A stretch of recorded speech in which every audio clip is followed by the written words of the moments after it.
나는 하나님을 믿지 못하겠다라고 이야기하는 사람들의 흔한 이유가 바로 이런 것입니다. 아니, 하나님이 계시다면 왜 이 세상에 고통을 그냥 놔두시는가? 하나님은 선하지 않거나 안 계시다. 이렇게 주장하는 것입니다. 한마디로 악의 존재, 자기 주변에 악의 존재가 있는 것을 바탕으로 해서 하나님을 증명하거나 안 계시다고 입증하겠다는 것입니다. 이게 너무나 말이 안 되고 또 너무나 이기적인 생각이 아닐 수가 없습니다. 왜냐? 평상시에 하나님을 전혀 믿지 않던 사람들은 왜 문제만 생기면 모두 하나님 탓을 하는 것일까요? 왜 자기한테는 고통이 전혀 생기지 말아야 하는 것입니까?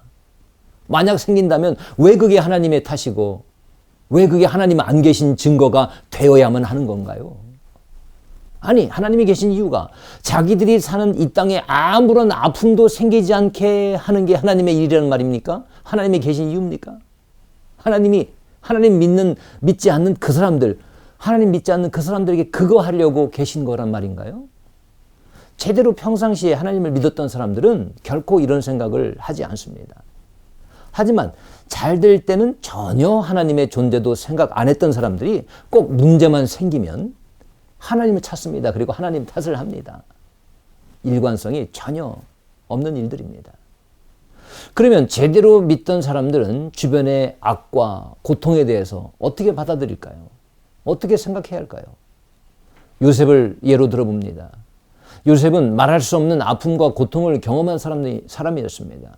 그 고통 가운데 수없이 하나님께 기도했을 것입니다. 이런 지옥과 같은 상황에서 벗어나게 해달라고 기도했을 것입니다. 그러나 아무런 변화가 없었습니다. 기도가 아무런 소용이 없었다는 말이죠. 적어도 당시에는 말입니다. 하지만 요셉은 이런 고통 속에서도 하나님이 자신을 버렸다거나 하나님이 계시다면 왜 자신에게 이런 고통을 주시느냐 하면서 원망하지 않았습니다. 믿음의 사람이었던 요셉에게는 그런 상황이 결코 하나님 안 계신 증거가 되지 않았다는 것입니다. 결국 요셉은 오히려 이런 고난의 세월 때문에 성품이 다듬어집니다. 그리고 단단해졌습니다. 그리고 마침내 일어나서 이집트의 총리가 되어서 수많은 사람들을 굶주림에서 건져내게 됩니다.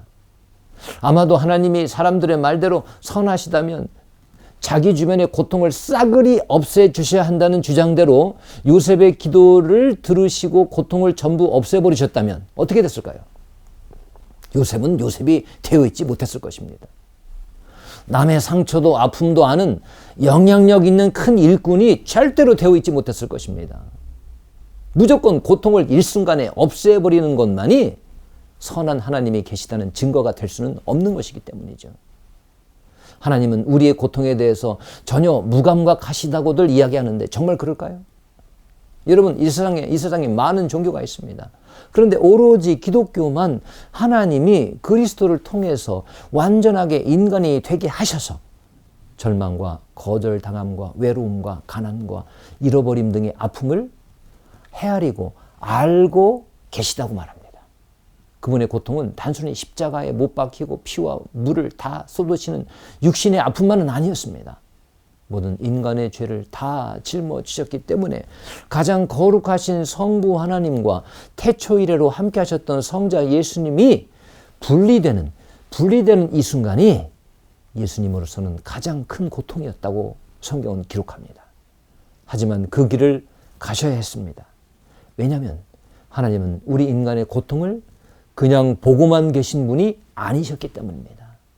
더 이상 인류가 죄로 인해 당하게 될 결정적인 심판의 고통만큼은 제거되기를 원하셨기 때문입니다.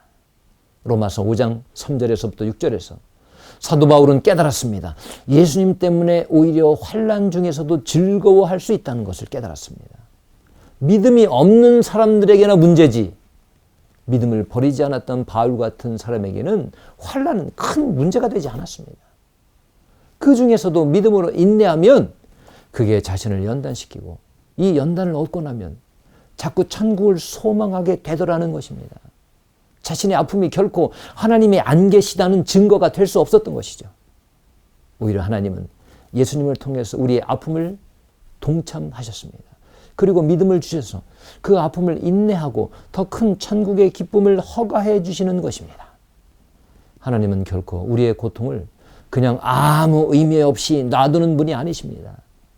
그 사랑의 하나님을 바라보고 오늘도 환난 가운데 혹 있다면 그 가운데서 승리하시는 여러분 되시기를 주님의 이름으로 축원합니다.